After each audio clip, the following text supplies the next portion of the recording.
Ronan Grant didn't plan to buy a bakery, especially not one with peeling paint, flickering lights, and a crooked sign that read Daisy and Dough. But 10 minutes after stepping inside, he'd already written a check for the full asking price. It wasn't the crumbling walls or the smell of burnt coffee that caught his attention. It was the woman behind the counter. "Can I help you?" she asked, brushing flour from her cheek with the back of her hand. She wasn't polished. She wasn't trying to impress anyone. But there was something about her, an energy, a fire that made Ronan forget about the meeting he was supposed to be in across the city. Her voice was sharp, her eyes brighter than anything in the room. She looked like she hadn't slept in days, but she still stood tall. "I'm Ronan," he said, offering a hand. "I'm here about the building. I just bought it." Her face dropped. "You bought it?" "Yeah. Just closed 10 minutes ago." Her lips parted slightly. "So, I guess that makes you my new landlord." "I suppose it does." She narrowed her eyes.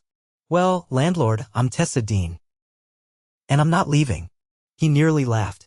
"I didn't ask you to." She folded her arms. "Every developer who walks in here wants to turn this place into a vape shop or a frozen yogurt chain." "Well, that's not why I'm here." "Then why are you here?" Ronan looked around. The bakery was a mess. Half the menu was scratched off, the espresso machine was hissing like it was dying, and a single customer sat in the corner, asleep. But Tessa stood there, fiercely protective, like it was the Taj Mahal. "I don't know yet," he admitted. "But I think I want to see what this place could be with you running it." She blinked. "You're serious?" "I am." Tessa didn't trust him, not at first. Men with tailored coats and Rolex watches didn't usually stroll into broke bakeries and offer to save them. But Ronan didn't act like the others. He didn't give her pity, and he didn't give orders. He asked questions. He listened. And he came back the next day. And the one after that. "You don't have to check in every morning," she said a week later, wiping her hands on her apron as he walked in with 2 coffees. "I know," he said, handing her the one with extra cream. "But I like it here." She tried not to smile. "You like a bakery that loses money every month?" He leaned on the counter. "I like a woman who refuses to quit." Tessa felt her breath catch. She looked away. "You don't know me." "No," he said softly. "But I want to." He started helping without being asked. He fixed the leaky sink, replaced the light fixtures, paid for a new espresso machine without blinking. Tessa protested at first. "You don't have to do all this," she said one night as they stood outside the bakery watching the new neon sign flicker to life. "I know," he said. "But I want to." She turned to him. "Why?" Ronan looked at her, really looked. Her hair was pulled into a messy bun, her hands were still dusted with flour, and there was a smear of icing on her cheek. She was chaos and calm all at once. "Because you make me feel like I'm part of something real." 3 weeks later, the bakery was packed. Word had spread about the new menu, the fresh paint, the woman with a fire in her step, and a millionaire backing her quietly from the shadows. Except Tessa didn't know he was a millionaire. Not yet. He never lied. He just didn't say it. He wore jeans and t-shirts around her.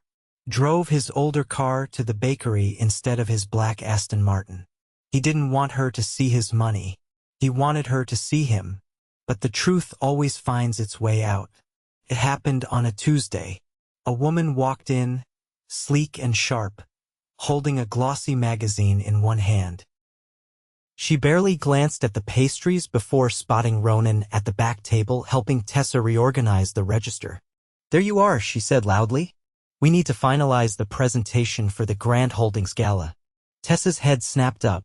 "Grant Holdings?" The woman blinked. "You didn't tell her?" Ronan stood slowly. "Tell me what?" Tessa asked. He didn't want to lie. Not to her. "I own Grant Holdings," he said. "I'm a partner in the real estate group that bought this block. I used my personal account to buy the bakery building so I didn't have to run it through the board." Tessa's eyes hardened. "So you're not just my landlord. You're a millionaire businessman who bought a failing bakery for fun." "No," he said quickly. "I bought it because you were in it." Her laugh was bitter. "Right? Tessa, please, you should have told me. I didn't want you to treat me differently.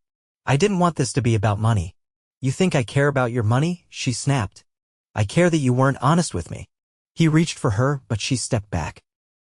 I need space, she said, voice cracking. Please. Just go. He left. But he didn't stop caring. He sent a delivery every day, fresh flowers, rare baking ingredients, even a new oven when hers broke down in the middle of a big order. No notes. Just quiet reminders that he was still there. Tessa didn't respond. She kept her head down, kept baking, but her chest ached every time she saw his name on a delivery slip. Until the day she found the envelope. It was tucked inside a box of imported vanilla beans.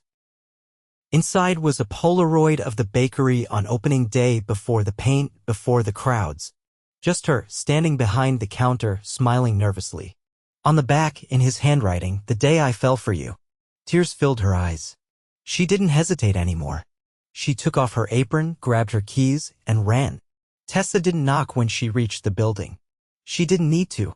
The security guard at the front desk recognized her from the photos Ronan kept on his desk, photos she didn't know about, not yet, but would one day see, and waved her through with a slight nod.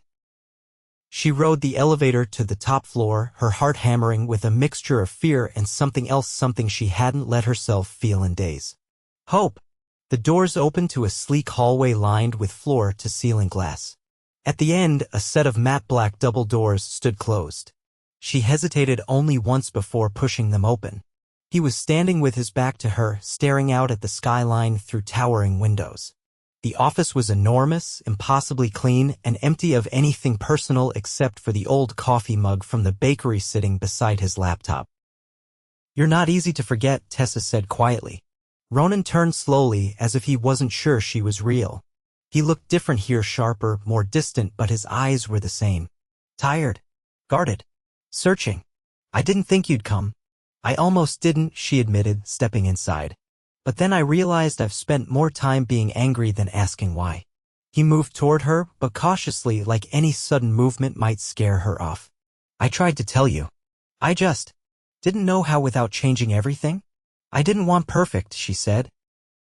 "I just wanted honest." "I've never been good at that," he said. "Not with people who matter." Tessa didn't look away. "So tell me now." "Everything." He let out a breath and leaned against the edge of his desk. "I grew up watching my father lose everything 3 times over. He chased money like it would save him, and every time he got it, he ruined something else. A marriage. A partnership. Me." Tessa folded her arms. "So you built what he couldn't." "I built it so I wouldn't be him. But then I met you, and suddenly I was hiding again. Not because I didn't trust you, but because I didn't trust what I might become around you. You made everything real." She stepped closer. "You think I care that you're rich?" "No. I think you care that I lied. And you're right, too." There was a long pause.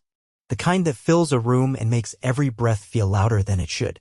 "I hated you," she whispered. "I know. And I hated that I missed you more." His voice was low. "I missed you every second." Tessa reached into her pocket and pulled out a small object. She held it between them. It was a broken keychain shaped like a croissant, cheap, plastic, and missing its loop. "You left this behind," she said. "It was under the counter."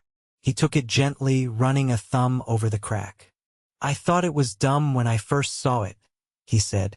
"Then you told me it was the first thing you ever sold in that bakery. Some little kid bought it for 50 cents. He was proud of it. Called it his good luck croissant." "I didn't want to take it," Ronan said. "But you tucked it into my coat pocket without saying a word." "You looked like you needed luck," she said with a soft shrug. "I didn't think you'd keep it." "I kept everything."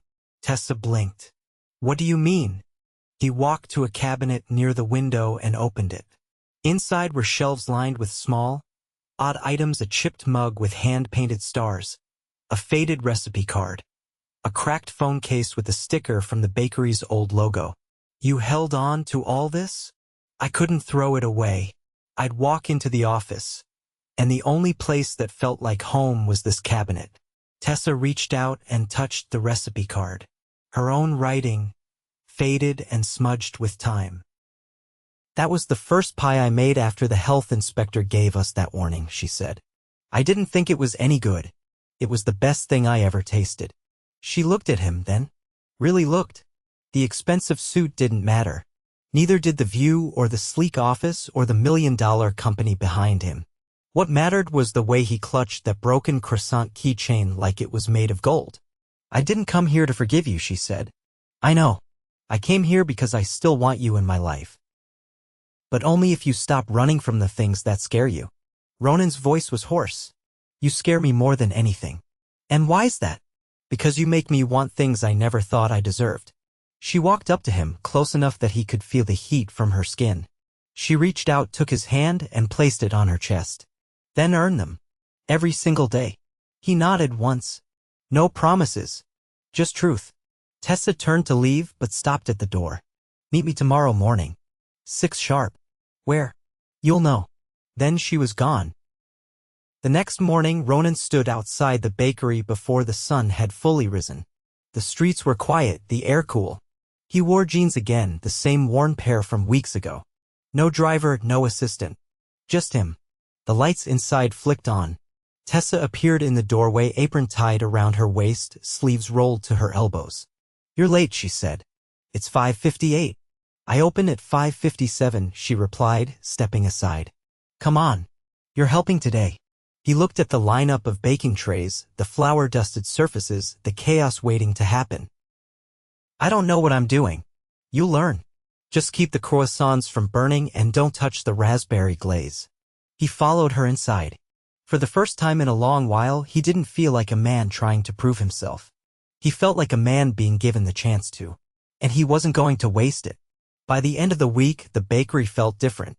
It wasn't just the fresh paint or the steady stream of customers. It was the way Ronan moved behind the counter, awkward but determined, flour streaked across his shirt as if he belonged there. Tessa gave him no special treatment. She barked orders when he forgot to preheat the ovens and rolled her eyes when he overfilled the tart shells. But every time their hands brushed or their eyes met across a tray of cooling pastries, something unspoken passed between them, something real. On Saturday, just after closing, she found him on a ladder in the back kitchen, trying to fix a ventilation fan that had been groaning for weeks. "You're going to electrocute yourself," she said, resting against the doorway. He didn't look down. "That's not the encouragement I was hoping for. You own a real estate firm. You could have called someone." "I could have." He tightened the last screw and climbed down. "But then I wouldn't get to see the way you look at me when I actually fix something." Tessa raised a brow. "Is that why you've been pretending not to know how to grease the baking trays?" "I'm not pretending," he said. "I genuinely have no idea what I'm doing." She laughed, and it startled both of them. It had been days since either of them had laughed like that, unfiltered, free of tension. Ronan leaned against the wall, wiping grease off his hands. "I was thinking," he said, "maybe we should do something with the courtyard." Tessa tilted her head. "What courtyard?" "The one behind the building. It's overgrown, but it could be cleaned out. We could set up outdoor tables, string lights. Maybe even host live music in the evenings." She blinked. "You've been here a week and you already want to host jazz nights?" "Not jazz," he said quickly. "God, no. But maybe acoustic? Something soft. You and I could sit out there after hours, drink something warm, listen to some kid with a guitar." Tessa didn't answer right away. She walked past him, through the back door, and stared at the patch of tangled weeds and cracked stone behind the bakery. The sun was setting, casting long golden streaks across the mess. She could almost see it: tables, candles, laughter. "You think people would come? They already are," he said from behind her. "They're not just buying pastries. They're buying you, your story, your fight." She turned. "I'm not a brand. I know. But you are a reason." "For what?" "For people to believe in second chances." She didn't reply, but he saw the way her shoulders softened. That night, Tessa stayed late. She scrubbed the counters, reorganized the fridge, and tried not to think about the way Ronan had looked at her when he said second chances. But the thought kept circling like the scent of cinnamon that still clung to the air. She found him in the front, sitting at one of the bar stools, sketching something on a napkin. "You don't stop, do you?" she asked. He held it up. A crude drawing of the courtyard, only half legible. "I was just thinking about how we could make the space feel like it belongs to the bakery, not just some afterthought." "You draw like a toddler." "I'll take that as encouragement." She moved closer, her hand brushing the edge of the napkin. Did you always want to work in real estate? No, he said. I wanted to be a chef. That caught her off guard. You're joking. I'm not. I went to culinary school for a year. I dropped out after my father called it a hobby for the spoiled. Tessa pulled out a chair and sat across from him. You could have done it anyway. I didn't have your backbone, he said. Not back then. She considered him for a moment, then said, What made you want to cook?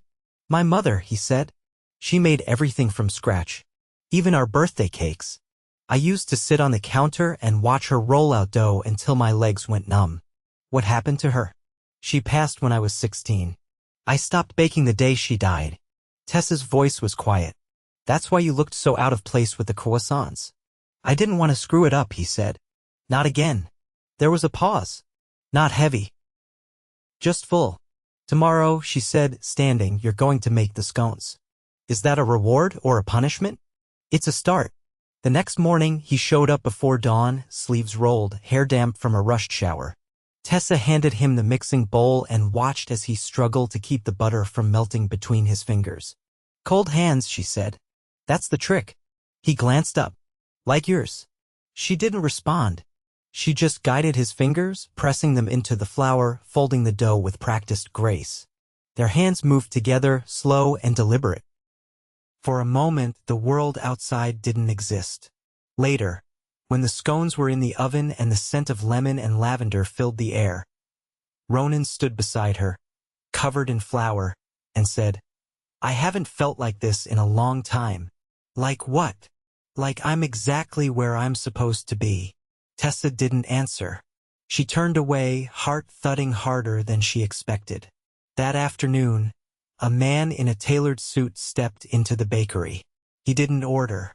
He just leaned on the counter, eyes scanning the space. I'm looking for Ronan Grant. Tessa wiped her hands. He's in the kitchen.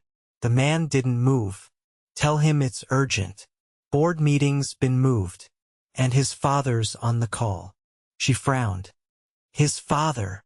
The man gave a tight nod. He's back. Before she could reply, Ronan walked out of the kitchen, face stiffening as he saw the man. I told you not to come here. You didn't answer your phone. Ronan's voice dropped. I'm not interested. You don't have a choice. He's demanding an audit of your personal investments. And he knows about the bakery. Tessa froze. Ronan's jaw clenched. I don't care what he knows. You will when he starts pulling strings. The man glanced at Tessa. Enjoy it while you can. When he left, the silence in the bakery was razor sharp. You said he wasn't involved in your life anymore, she said carefully. He wasn't, Ronan muttered. Until now. Tessa stepped back. So what happens next? Ronan looked at her, eyes shadowed with something old and painful. I don't know. But I'm not letting him take this from me. Then you better decide how far you're willing to fight. He didn't hesitate. As far as it takes. The courtyard was transformed in less than 2 weeks. What had once been a forgotten patch of weeds and broken stone was now a glowing garden of soft string lights, mismatched cafe chairs, and hand-built wooden tables that Ronan and Tessa had sanded themselves. The bakery's back door now opened to live acoustic music on Friday nights, couples sipping lavender lattes under the stars, and a chalkboard menu. Tessa updated herself each morning. But the lights didn't distract from what loomed ahead. The board meeting was scheduled for Monday. Ronan hadn't spoken to his father in 5 years, and now the man who had once called his dreams foolish had returned with the full weight of the company's legal team and investor pressure behind him. Ronan's investment in the bakery was being questioned not because of the money, but because of what it represented. Vulnerability, attachment, a break from the image they'd spent years crafting. Tessa found him in her storage closet late Sunday night, sitting on a crate of flour bags, head in his hands. I thought I'd find you here, she said, closing the door behind her. He didn't lift his head. I was hoping you wouldn't. She crossed the room and sat opposite him. You've never looked scared before. I've been scared every day since I met you. Her eyes flicked to his. Why? Because I know what I'll lose if I let them take this. Tessa leaned forward. Then don't let them. They'll try to pull me back in. Offer me more equity, more control, everything I fought for, all in exchange for walking away from here. She watched him for a long moment. You've already made your choice. You wouldn't be hiding in a flower closet if you hadn't. He gave a dry laugh, finally lifting his head. You always know exactly where to find me. I think I always will. The next morning, he walked into the boardroom wearing the same black suit he'd worn the day he first bought the building. Not because it was expensive, but because it reminded him of who he was before her. Before he'd learned how to measure success in something other than numbers. His father sat at the head of the table, silver hair combed to perfection, mouth pulled tight in practiced disapproval. You've been reckless, he said before Ronan could even sit. You diverted funds, bypassed protocol, and poured resources into a property with no projected return. I didn't divert anything, Ronan replied evenly. I used my private capital, which still reflects on Grant Holdings. Your name is tied to our reputation. Then maybe it's time I stop using it. A murmur rippled through the boardroom. His father's eyes narrowed. You're walking away? I'm stepping aside. I'll keep my shares. But I'm done with the day-to-day. I'm done pretending I care more about quarterly performance than the people I work with. And what will you do instead? His father asked sharply. Run a bakery? Ronan stood. Yes. He didn't wait for the fallout. He left before anyone could stop him. Tessa was in the kitchen when he returned, stirring a bowl of whipped cream with her headphones in. She didn't hear the door open, didn't see the look on his face until he reached out and turned off the music. Hey, she started, then stopped. He looked different again, still in his suit but relaxed, centered. I walked away, he said. She blinked. You did. I told them I was done, that I wanted a life, not just a legacy. She set the bowl down. And what kind of life is that? He stepped closer. One where I get to wake up every morning and see you covered in sugar and threatening to fire me before noon. I only threatened you twice. 3 times.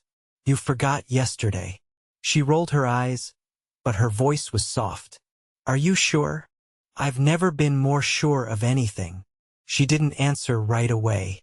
Instead, she took his hand and led him out back. The courtyard was empty, the tables wiped down, candles flickering low. She pulled him to the center and stopped. I kept thinking about how this started, she said.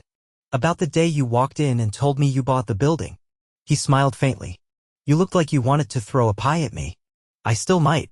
He laughed, but she didn't. I don't need someone to save me, she said.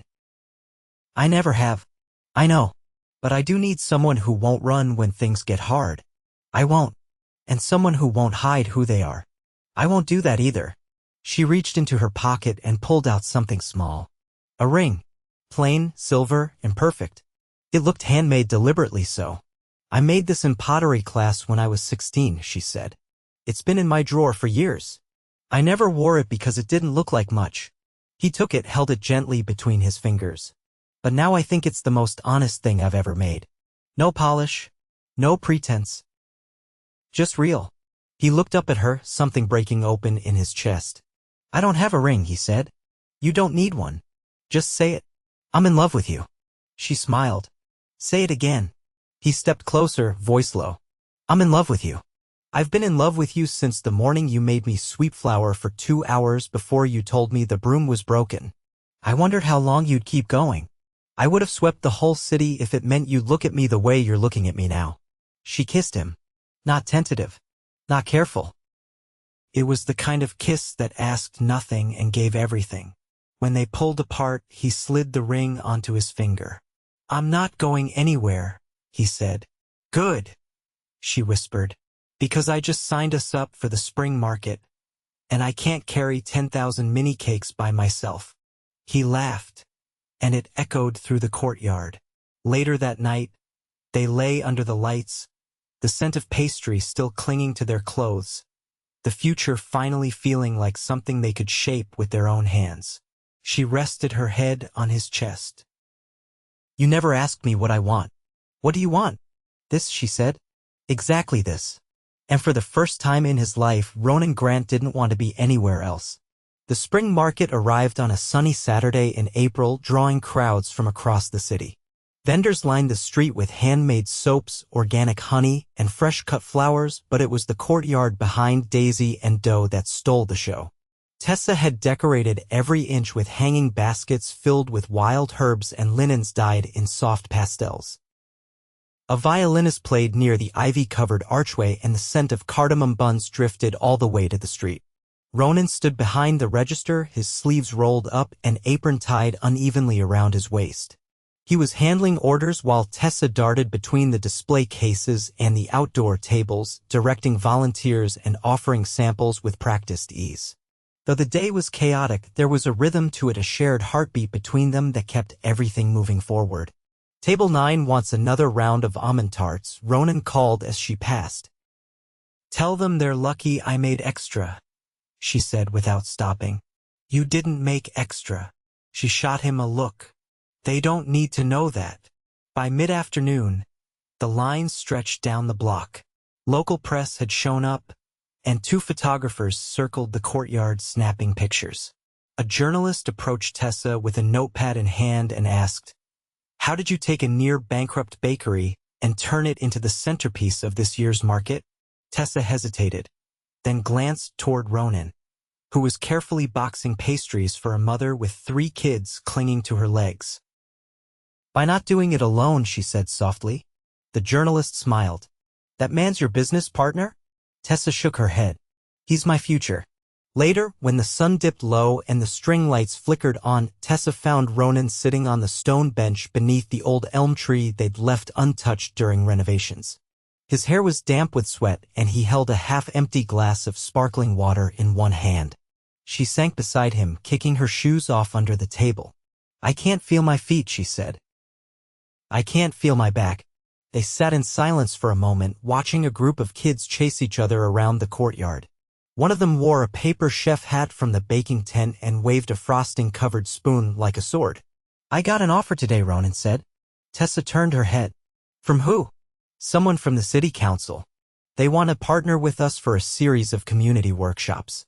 Small business mentorship, culinary classes, even a youth job program." Her brow lifted. "Us." They said the bakery's become a symbol. She laughed under her breath. "Of what?" "Of what happens when people stop trying to fix things alone." She leaned her head on his shoulder.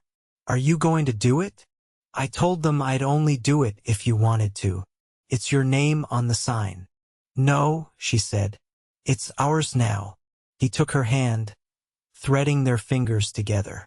His thumb brushed over the croissant keychain looped around her wrist like a bracelet now, the metal warm from her skin.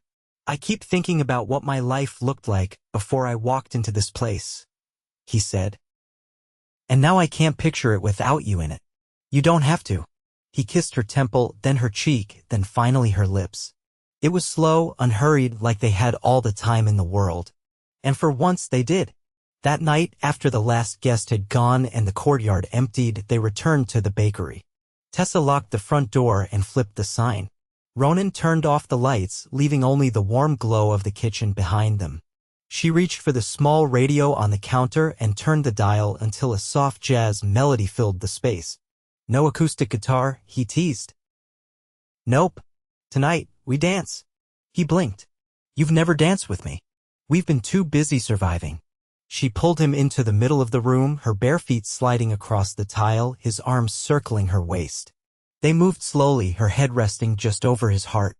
"You know," she said, "I used to wonder if this place would ever feel like more than just a fight. And now it feels like home." He twirled her gently, then pulled her back in, tighter this time. "I want to build a life around you, Tessa. Not just a business. A real life." She looked up, eyes wide and full of something raw. "You mean that? I want the late nights and the early mornings.